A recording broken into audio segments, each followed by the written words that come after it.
नमस्कार मैत्रिणींनो. तर पुण्यात पाऊस चालू बंद आहे आणि माझी चालली घरची साफसफाई.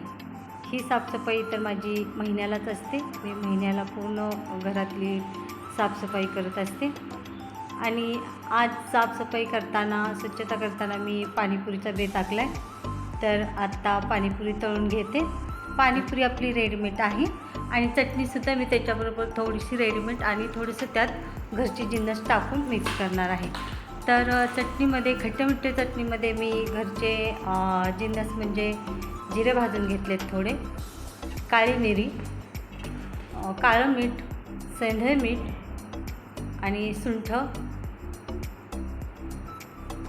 पुदिना आणि कोथिंबीर टाकून मी ते वाटून घेतलं, गाळून घेतलं. त्याच्यात ही खट्टी मिठी चटणी टाकली, मिक्स केली आणि मस्त आस्वाद घेतला आहे.